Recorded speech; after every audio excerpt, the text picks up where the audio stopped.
Hola, hola, hola. Hoy estamos aquí, Álvaro y yo. ¿Qué tal? ¿Cómo estás, Álvaro? De maravilla, ¿tú qué tal, Juanjo? Pues muy bien, aquí dispuestos a destripar el tema de la temporada. Estamos hablando todo el mundo de la ley de vivienda. No sé lo que nos va a quedar de ley de vivienda, pero yo creo que nos toca hablar un poquillo de la ley de vivienda porque es un tema que nos toca a todos bastante, ¿verdad? Sí, sí, bueno, ya hay bastante contenido en internet sobre la ley de vivienda, pero bueno, vamos a darle una vuelta tú y yo a algunas cosillas que, bueno, que hemos comentado antes que puede ser bastante interesante. Sí. Porque Yo, hay para hablar, hay para hablar. este es el dato el gráfico que estoy sacando yo últimamente en todas partes. En cuanto me dicen ley de vivienda, yo ¡fup! Voy, saco este gráfico, se lo enseño a todo el mundo, que es el gráfico de las viviendas que se han construido en las principales ciudades de España en los últimos 10 años comparado con los 10 años anteriores y los 10 años anteriores, ¿no? Decimos que en Madrid, Barcelona, Valencia, Sevilla, Zaragoza y Málaga, lo que se ha construido en los últimos 10 años es prácticamente poco y nada, ¿no? Claro. Y en los 10 años anteriores, que es lo que está en naranja, un poco más, y en los otros 10 años, lo que está en azul, pues ya bastante más, ¿no? Entonces, estamos viendo un país en el que no se ha construido prácticamente nada de vivienda en los últimos 10 años, que las consecuencias de que no se haya construido es que no hay vivienda nueva, no hay vivienda disponible. Estamos en un país en el que hay una vivienda por cada 2 personas y hay 1,5 viviendas por personas por hogar. O sea que o nos convencen para vivir más juntitos o tenemos un problema, ¿no? Ah, Entonces, eso además lo comentamos hace poco en un vídeo que hablamos del incremento de precios de alquiler, no sé si lo recuerdas. Y sí, claro, porque muchas personas pueden pensar, bueno, pero si hay las mismas viviendas que antes, ¿por qué sube el precio? ¿No? Pues por dos motivos. Uno, porque las principales ciudades están atrayendo población, es decir, en Málaga, en Sevilla, en Madrid, en Barcelona. Cada vez vive más gente, hay más gente que vive, hay una presión demográfica. Y luego, por un segundo punto, el modelo familiar de ahora, año 2023, no es el modelo familiar de 1990. Cada vez hay más familias monoparentales, personas que se casan y se separan a los 2 meses, personas que no se casan nunca, personas que viven solteras. Entonces, además de atraer población, para una misma población las necesidades de vivienda son mayores, porque si las exacto. familias no viven juntas necesitan más vivienda. Entonces, si unimos que el modelo familiar cambia y que las ciudades están atrayendo población, el problema es que no se están construyendo viviendas, como tú mismo estás diciendo. Tenemos un cambio de modelo sociológico, tenemos un mercado, una industria de la vivienda que ha sido desmantelada después del boom y no se ha reconstruido, no hay capacidad de ofrecer vivienda y luego me llama mucho la atención que en la normativa, en la ley esta de vivienda, haya muy poco análisis de fondo de las necesidades sociales de vivienda. Porque si se dice que hay poca vivienda o que no hay vivienda suficiente, dice, bueno, pero ¿cuánta es la vivienda suficiente? Si dicen, no, es que hacen falta 1.400.000 y tenemos 800.000. Ah, pues vale, pues entonces me lo creo. Pero Hacen falta sin... muchas. Ah, muchas. ¿Y cuántas son Muchas. muchas? Eso es. Eso. De hecho, tú mira, lees la norma, la exposición de motivos, que es un libro de chistes, pero no, si lees la norma, dice, yo he llegado a plantearme, y no lo digo en broma, digo, puede ser que la norma tenga, la intención que tenga sea, oye, voy a aumentar la conflictividad en el mercado de arrendamiento. O sea, porque tú ves muchas normas que están hechas y bueno, aquí están hechas ya no para favorecer a uno y otro, sino para aumentar el conflicto, para que haya una mayor brecha en el entendimiento entre propietarios e inquilinos. ¿Para qué? Para intentar mantener esto que hacen mucho ahora el marxismo cultural, ¿no? De propagar la lucha de ideas o la oposición o lo que llamaban antes la lucha de clases, se lo quieren llevar a todos lados. Pues yo creo que busca la conflictividad en lo que es el arrendamiento, porque ahí es de donde cierto corte ideológico recaba votos. O sea, yo he llegado a pensar eso, porque si no, no lo entiendo. No sé quién es el Lumbreras que ha hecho esto. Álvaro, yo ese razonamiento te lo compro, porque existe en la ley bastante carga moral en el sentido de la culpabilización. Simplemente la palabra de grandes tenedores, si yo digo grandes tenedores y grandes proveedores, estoy diciendo lo mismo. O sea, una persona que tiene 20 propiedades en el mercado de la vivienda, mercado de la vivienda de largo plazo, no la de vacacional, esa persona la podemos considerar un gran proveedor de vivienda, porque está suministrando 20 viviendas al mercado vacacional, no, perdón, mercado de Residencial. vivienda. Le pondría, oiga, es un gran proveedor. Pero si cojo y le llamo gran tenedor y empiezo a limitar los derechos del gran tenedor, entonces es como si yo cojo y digo que las personas que fabrican leche son son acaparadores, porque tienen Claro, mucha leche en sus instalaciones. Pues efectivamente. vamos a ver cómo acaba el mercado de la leche en los años siguientes empiezas a llamar a los fabricantes acaparadores, ¿no? Claro, es que esta ley que padece de propietariofobia, porque es que en el Eso momento que es. eres propietario eres la encarnación del demonio. Las consecuencias, bueno, las veremos, ¿no? Pero yo intuyo, a ver, no tengo una bola de cristal, ni mucho menos, pero si tú ahora cercenas la posibilidad de un propietario de acomodar sus rentas a la realidad del mercado, porque dicen, no, es que van a subir precios. Bueno, es que la situación económica va cambiando. Ahora, por ejemplo, con la subida de tiempo de interés, que es que una persona que tenga un propietario no es el tío Gilito que se tira en la piscina de monedas de oro. Es una persona que probablemente tenga una hipoteca. Y ahora la hipoteca igual ahora si la están revisando ahora, igual le sube 300 o 400 euros. Y esa vivienda Claro. la tiene alquilada y tú le limitas la subida. Oye, pues ¿qué vas a hacer? Que en cuanto puedas quitarte el inquilino que tengas, pues te vayas del mercado residencial y vendas la vivienda, la destines a otro tipo de usos, pero te van a echar fuera. Es que pensemos en cualquier tipo de inversión. Si yo te digo mañana, Álvaro, ¿te interesa comprar acciones de esta empresa? Las condiciones son que si baja, las pérdidas te las comes tú, pero si sube, eso te cortamos lo que pueda subir. Pues esto no es un juego justo, porque la pérdida me la como entera. Si los precios bajan, me lo como entero, pero si suben, me lo limitas lo que puedo subir. Entonces, Claro, me voy a otro lado. claro, porque la idea sería la contraria, ¿no? Claro, ayúdame en lo que baje. O sea, pero no, parece que no. Eso no es la idea que tienen aquí. Y lo único que tiene la ley de apoyar un poco al propietario es, creo que podríamos pensar que es el incremento de la deducción, pero eso se aplaza, ¿no? Eso se Bueno, aplaza. el incremento de la deducción, como se suele decir, el demonio o el diablo está en los detalles. Dices, antes era un 60 y ahora lo suban a un 70, o sea, 90, 70, 60. No. El incremento era un 60 y ahora lo bajan a un 50. ¡Pum! Y ahora te establecen unos casos en que puede ser al 90. Por ejemplo, si estás en una zona tensionada y tú rebajas los precios un 5%, te dejo un 90. Vale. Si estás en una zona tensionada y se lo alquilas a personas vulnerables, que creo que son de 18 a 35 años, te lo bajo un 70. Pero que no es tan fácil. O sea, que realmente lo que han hecho es palo y más impuestos. Y en algunos casos muy específicos, fomentarlo. Pero, de nuevo, mayor carga impositiva a los propietarios de inmuebles que arrendan inmuebles. Pues si suben los costes de la oferta, la curva de oferta se desplaza y se incrementan los precios. Oye, y me comentabas cuando estábamos preparando esta charla, que hay una serie de definiciones que pueden ser un poco interesantes revisar, ¿no? La ley que se pone a definir una serie de conceptos que igual Sí, merece la pena echar. tiene cosas que están chulas, digo chulas, pero porque soy abogado. Quiero decir, a lo mejor gente dice chula, eso está chulo. Bueno, interesantes, curiosas, ¿no? Que hay que hacer resaltar por ser un poco más simpático. Digamos, desde el punto de vista de la técnica jurídica o de la redacción del concepto, aparecen ahí curiosidades. Claro, por ejemplo, cuando se decide vivienda, o sea, no voy a leer la definición entera si quiero la ley. La voy a mirar a la derecha, aquí a la izquierda, porque no me sale de memoria, entonces tengo la chuleta. Dice vivienda, edificio o parte de un edificio de carácter privativo y con destino a residencia y habitación de las personas que reúne las condiciones mínimas de habitabilidad exigidas legalmente. Subrayado. Pudiendo disponer de acceso a espacios y servicios comunes del edificio en el que se ubica, todo ello de conformidad con la legislación aplicable y con la ordenación urbanística y territorial. Es decir, que reúne las condiciones mínimas de habitabilidad exigidas legalmente. Vamos a Tela. pensar mal.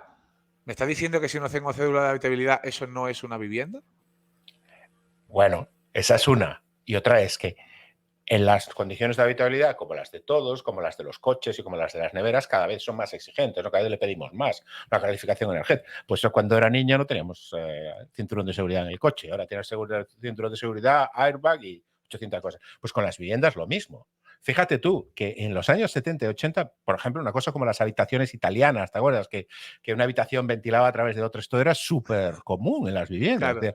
No, mi habitación es italiana, entonces mi habitación no ventila a través de otra, ¿no? Esto era Claro. súper común. Bueno, eso la normativa era súper común, estaba asumido y nadie se planteaba que fuera una persona con riesgo de exclusión social porque vivía en una habitación italiana, ¿sabes? Claro. Es en los años 80 No, al o revés, 90. era de inclusión, porque todo el mundo pasaba por medio de la habitación.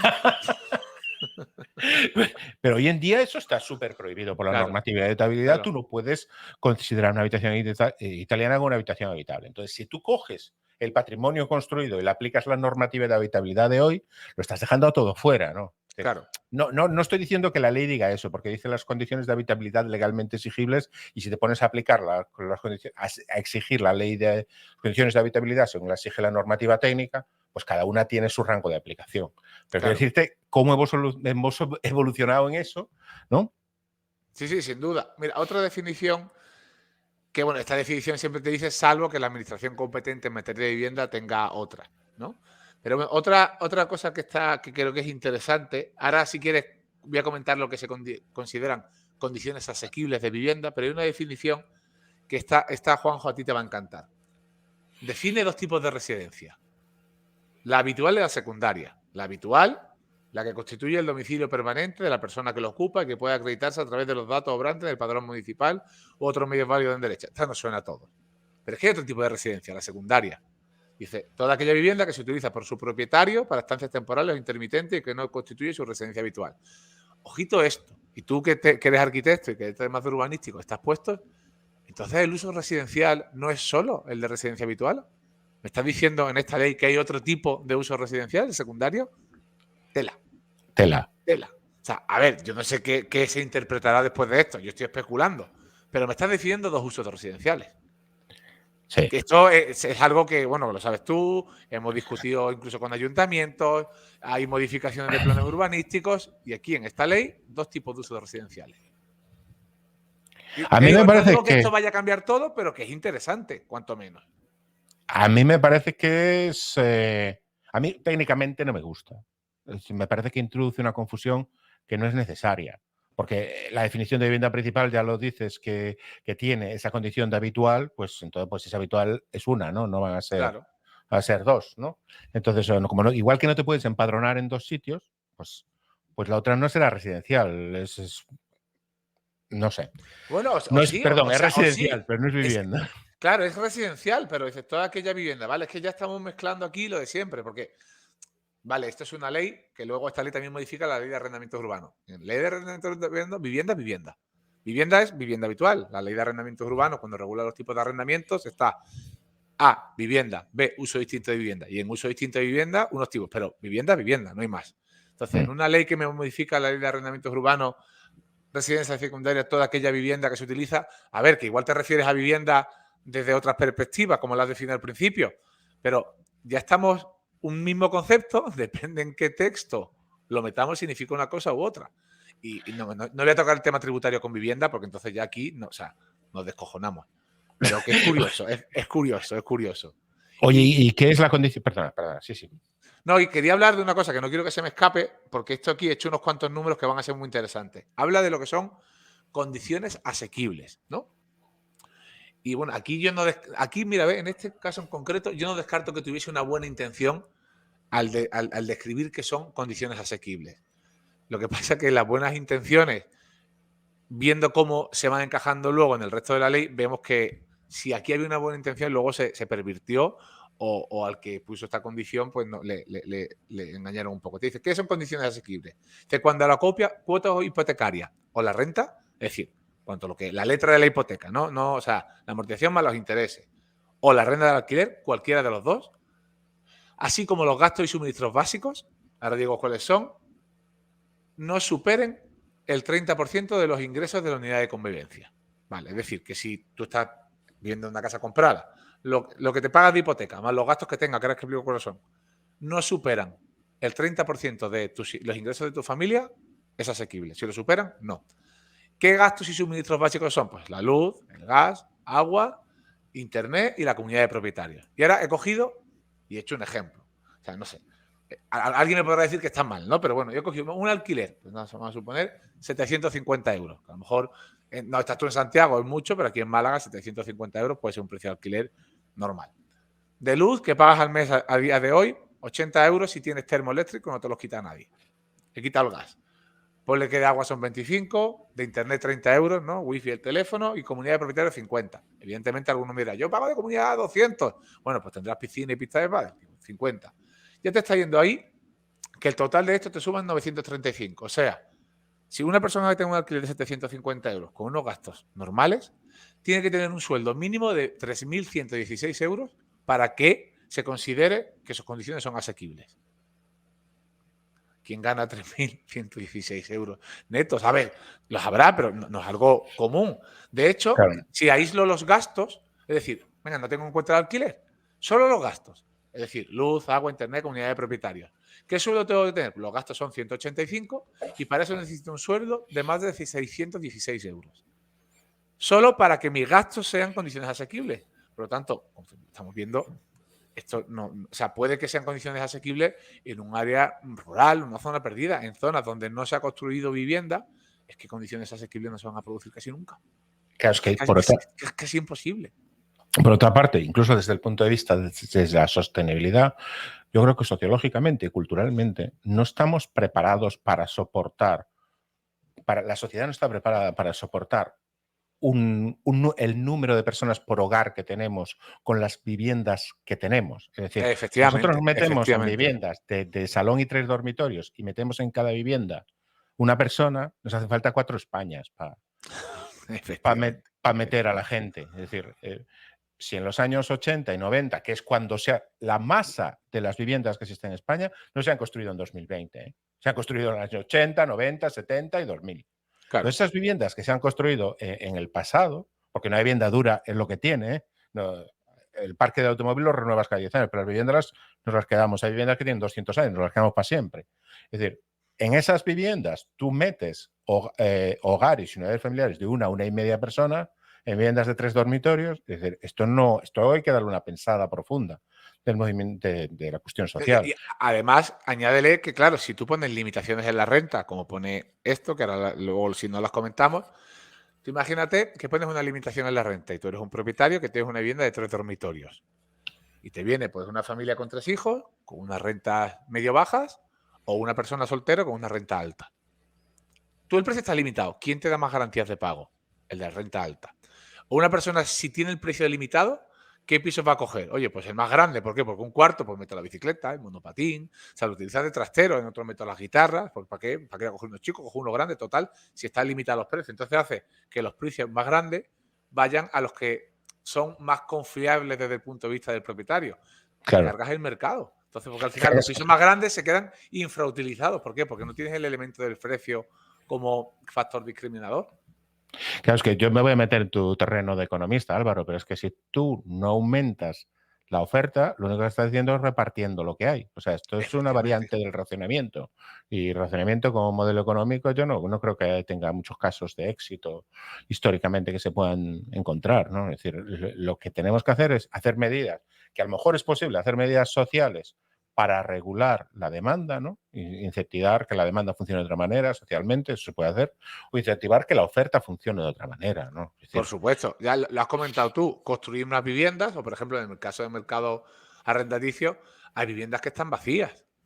Hay personas que no quieren una vivienda residencial, dicen, no, yo lo tengo alquilado como oficinas, o no, yo solo se lo alquilo a profesores de la temporada del curso escolar porque no quiero un arrendamiento de vivienda. Ahora, si se quisiese fomentar realmente que saliesen viviendas al mercado, pues se establecerían medidas tributarias, por ejemplo, arrendamientos de vivienda bonificados al 100%, no pagan impuestos.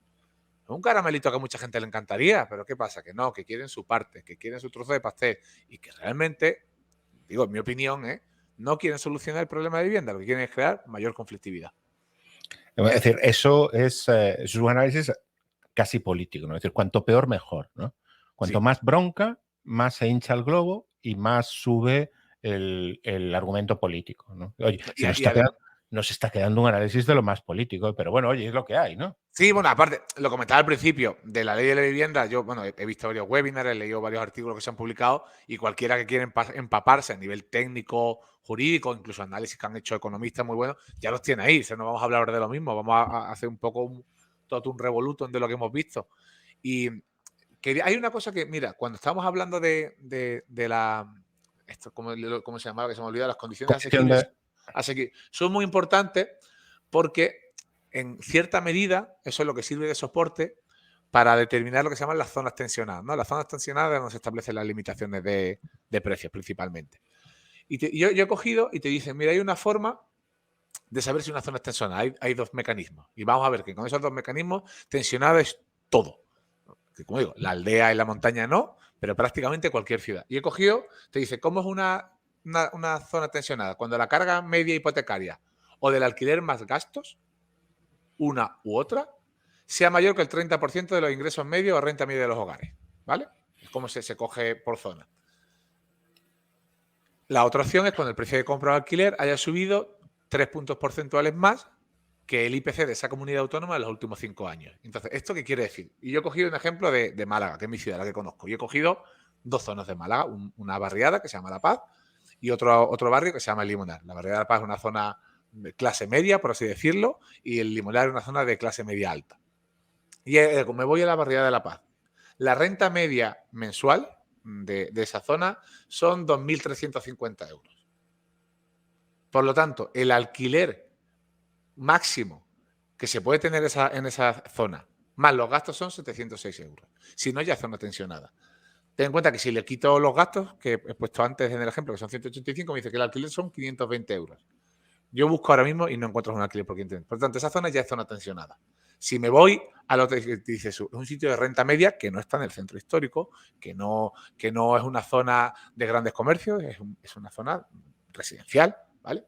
Y ahora me voy a otra zona que te he dicho que es el Limonar. Los que me están viendo de Málaga, aparte, conocerán esta zona, que es una zona de renta media alta, y ahí es donde la renta media mensual son 4.900 euros. Por lo tanto, el alquiler más gasto máximo que puede haber ahí para que sea tensionada son 1.470 euros. Si aquí supongo que los gastos mensuales, que a lo mejor son urbanizaciones que tienen piscina, tienen más gastos comunitarios, son unos 205 euros, me dice que el alquiler máximo en esa zona para que sea zona tensionada son 1.265 euros. Yo he hecho una búsqueda antes en portales y hay un alquiler a 1.200 euros. Todos los demás son más caros. O sea, zonas con renta media alta, según esto, también son zonas tensionadas. Por eso te digo, si haces un análisis es todo. Y luego, si coges la otra variante, que es la del IPC, te dice, si el IPC de los últimos 5 años de la comunidad autónoma incrementado en 3 puntos es inferior al incremento que han tenido las viviendas en compra o en alquiler, entonces no es zona tensionada, sino sí. Y ahora he cogido dos ejemplos, Andalucía y Galicia, ¿vale? Galicia en tu honor. En Andalucía, si cojo el IPC de los últimos 5 años, me da que es el acumulado 16,82. Ten en cuenta que tenemos la pandemia por medio, ¿eh? Que eso fue un hachazo. Por lo tanto, si el precio del alquiler o de la vivienda en los últimos 5 años se ha incrementado más de un 19,82%, zona tensionada. O sea, un 20% en 5 años, ya me dirás tú. Me voy a Galicia. Ahí el IPC de Galicia en los últimos 5 años ha sido un poquitín más alto que en Andalucía, 17,13. Por lo tanto, si los alquileres o las viviendas en los últimos 5 años han subido más de un 20,13%, zona tensionada. O sea, zona tensionada es todo. Es todo. Todo. Es verdad que eso luego son las comunidades autónomas las que tienen que declarar estas zonas tensionadas, pero como vemos con la ley de mano, todo. Prácticamente todo. Pero es que ya hay un juicio moral en la palabra, porque zona tensionada, el significado, si te coges el diccionario de la Real Academia, yo no creo que haya mucha diferencia con zona demandada. Sí, bueno, sí, claro. Sí, zona tensionada es zona donde la gente quiere vivir. ¿Dónde hay demanda? Sí, totalmente, totalmente. Entonces dices, ¿no? Pues ¿cómo vamos a arreglar esto? Pues como se ha intentado arreglar toda la vida, que es mejorando transporte para que la gente pueda ir a vivir en otro lado y generando oferta en otros sitios. Es decir, así han crecido las ciudades históricamente, es que no hay otra forma. Claro. Es decir, ahora eso tienes que regularlo para que urbanísticamente quede bien y que pues combinar luego las zonas verdes, combinar luego dotaciones, pues fantásticamente se puede hacer. Y hay muchos ejemplos por Europa adelante. Tenemos el Green Belt de Londres, por ejemplo, que es un sistema de crecimiento fantástico y estupendo que generó en un momento en el que no había oferta, claro. pues generó esa necesidad, ¿no? Cubrió esa necesidad, pero no se racionó la demanda de vivienda en esto. Entonces, yo no sé cómo evolucionará esto. No sé si dentro de 6 meses, después de las elecciones del 23 de julio, seguiremos con esta ley o tendremos otra o qué. No, yo no sé si seguiremos con esta, tendremos otra peor, que ya uno a veces ya, o sea, no sabes tú, yo no sabes si fiarte de quién va a salir, quién no va a salir, no sabes por dónde van los tiros. Ya no sabes por dónde van los tiros. Pues hay otra cosa que, igual de esta ley, que me mosquea mucho, y es que hay un artículo que te dice, son derechos de las personas demandantes, adquirentes o arrendatarias de vivienda o en cualquier otro régimen jurídico de tenencia y disfrute, lo reconocido por la Ley General de Consumidores y Usuarios. Y ahora yo me pongo a pensar, ¿me estás diciendo que todo inquilino o todo comprador está amparado por la Ley de Defensa de Consumidores y Usuarios? Porque si a él le ampara esa ley, quiere decir que al vendedor o al arrendador le obliga. Entonces, es una relación entre particulares al al que arrienda la vivienda al arrendador le sometes a esa carga, es decir, ya no es una relación entre iguales, no, ya estás protegido por la normativa de consumidor y usuario. Y aunque no esté de acuerdo, puedo decir, en inquilinos, puedo entender que otros lo quieran, aunque yo no esté de acuerdo, pero una venta. O sea, es que ya esto es rozar el absurdo. Una venta entre particulares, pues el comprador tiene, amparado por la ley de consumidores y usuarios. Pero si el vendedor es una persona física, que no es un profesional, a ver, no estoy diciendo que esto se tenga que interpretar así, pero una primera lectura parece que sí. Parece que sí. Además, como antes te acuerdas que hablé de la cédula de habitabilidad, uno de los requisitos que cuando una persona va a comprar una vivienda es que se le tiene que aportar la cédula de habitabilidad. Pues si no existe en algunas partes de España, en Galicia no existe. Bueno, dicen certificado o cédula de habitabilidad. Entiendo Ya. que así te da como documento equivalente, pero Sí. si no lo tienes, entonces, ¿qué pasa? ¿No puedes vender esa vivienda? O si la vendes sin ese documento, como el otro está amparado por la ley de consumidor y usuario, ahora te puedes reclamar daño y perjuicio. Es decir, se abre un melón interesante aquí, ¿eh? Fíjate una cosa con el tema del concepto de consumidor. Es decir, el concepto de consumidor funciona cuando tú tienes una industria prestadora de servicios, ¿no? Claro. Si tú eres un consumidor, vamos a seguir con el ejemplo de la leche, ¿no? Te compras un brick de leche y ese brick de leche viene mal, pues como consumidor, ¿por qué? Porque detrás hay una industria con unos procesos estandarizados, con una prestación de servicios, con un control de calidad, y esa industria es capaz de garantizar la calidad de ese producto. Tenemos que asumir que tristemente el mercado de la creación de vivienda no es en España no es un mercado industrializado, es un mercado artesanal. Claro. La creación de vivienda sigue siendo un proceso pues, de microempresas, pues un señor que hace 10 pisos aquí, otro que hace 40 allá, y como mucho hay uno que hace 200 ya nos parece una mega empresa. Si transferimos esos volúmenes a cualquier otro sector industrial, pues los automóviles, la alimentación, lo que sea, esos volúmenes son de artesanía. Claro. Entonces, si cogemos las protecciones que tiene el consumidor de la industria, de los productos industrializados, y las transferimos al de la artesanía, que yo no digo que no haya que proteger al consumidor, que la persona que compra una vivienda tiene derecho a no ser engañada, que se cumplan garantías, a que todo esté correcto. Pero eso ya está en la norma. Exactamente. Entonces yo creo que en el sector hay una sensación generalizada que esta ley ha sido hecha desde el gabinete de los ministerios y no desde la oficina técnica. Claro. Además tiene una disposición adicional que habla de que se han de regular los contratos de uso distinto de vivienda, en concreto los de temporada, porque claro, la conflictividad que ha habido a nivel jurídico, hay muchas sentencias, cuando un arrendamiento, ¿no? Cuando es de diferenciar cuando un arrendamiento de temporada y cuando es de vivienda, digo vivienda habitual, pero según la LAU sería de vivienda, ¿no? Arrendamiento de uso distinto de vivienda de temporada o de vivienda. Pues claro, hay veces que se utiliza, y esto sí es cierto, el arrendamiento de temporada como para enmascarar un contrato de vivienda. Y hay veces que no, que es un arrendamiento de temporada como un castillo. Pues claro, en estos casos que están un poco en zonas grises, pues la conflictividad se va a aumentar aún más. Porque dice, oye, si tengo un arrendamiento de uso distinto de vivienda y finaliza el contrato, ¿me puede subir la renta? Claro. Esta ley no le afecta al contrato de uso distinto de vivienda. Oye, si yo tengo un contrato de uso distinto de vivienda y la inmobiliaria me puede cobrar la comisión, claro, porque el cobro de la comisión de gestión y contrato es solo en arrendamientos de vivienda. Entonces, estamos en España y no digo que en España seamos pícaros, sino que las normas las entendemos muchas veces como nos da la gana. Entonces, bueno, esto va, yo supongo que los despachos de abogados, como yo, estarán encantados porque va a haber mucho trabajo en este tema, porque hay personas que, oye, cuando hacen algo o se informan bien o van a un abogado, no digo que haya que ir a un abogado, pero, oye, estudiate bien la norma, mira la jurisprudencia, cómo diferencia un tipo de contrato y otro. Lo de los 11 meses, por favor, es que ni lo voy a comentar porque es que me duele la boca decirlo, que eso es mentira, ¿sabes? Pero hay que informarse. Entonces, aquellas personas que tengan arrendamientos de uso distinto de vivienda, en concreto los de temporada, oye, que esté con un profesor, para ti, para bien. Pero los que quieran hacer la 13-14, pues que se anden con cuidado. Oye, pues yo creo que pase lo que pase, en 6 mesitos o así, estaba bien que le pegamos un repaso porque yo creo que vamos a tener tema, ¿eh? O sea que, Sí, si te no. parece... Aquí yo creo que en un tiempo le damos. Y aparte, igual nos reímos de este vídeo de hay que ver, no acertamos ni uno, qué malos somos. O al revés, o todo lo O al contrario. No revés. sé. Al revés. O decimos, mira, qué buena era aquella ley comparada con esta que nos han sacado. Es verdad. Y nos quejábamos. Todo puede ser que estemos Ay, qué llorando por la malcriados. próxima. Bueno, Álvaro, pues muchas gracias por pegarle este repasito y nos vemos pronto en que vamos a pegar repasos más cosas interesantes. No desvelamos nada, pero atentos al canal de Álvaro y al mío, que vamos a estar ahí contando cosas interesantes muy pronto. Pues nada, Juanjo, un placer, como siempre. Igualmente, chao, chao.